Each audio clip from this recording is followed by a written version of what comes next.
এক মৃত্যুর শোক কাটতে না কাটতেই আরেক মৃত্যু এক প্রবাসী শ্রমিকের পরিবারে। শনিবার যাত্রাবাড়িতে গুলিতে মারা গেছেন তার ছেলে জিসান।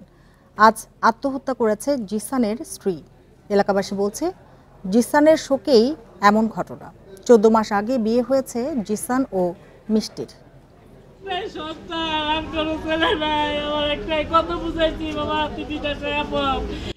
ছেলেহারা এক বাবার আর্তনাদ।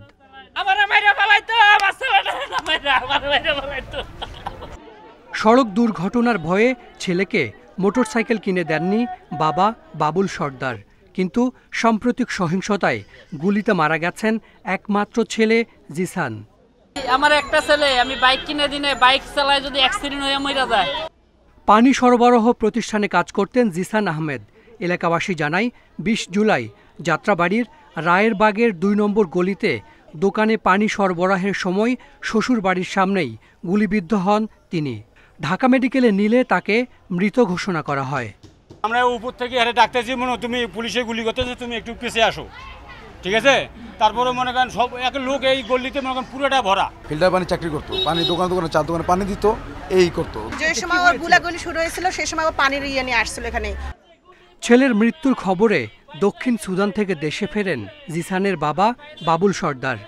গভর্নমেন্ট থেকে বা এলাকার থেকে মান্যগণ্য কেউ আমাকে আমার ছেলে মাথাগুলি একজন লোক আমার ফিরে আত্রাইকা বলে নাই সরি। 14 মাস আগে প্রেম থেকে বিয়ে জিসান মিষ্টির। জিসানের মৃত্যুতে ভেঙে পড়েন মিষ্টি।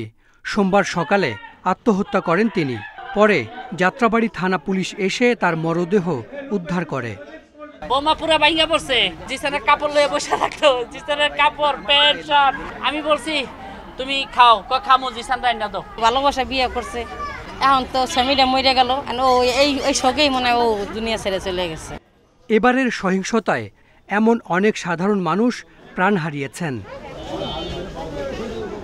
Hasan Misbah, independent news, Dhaka.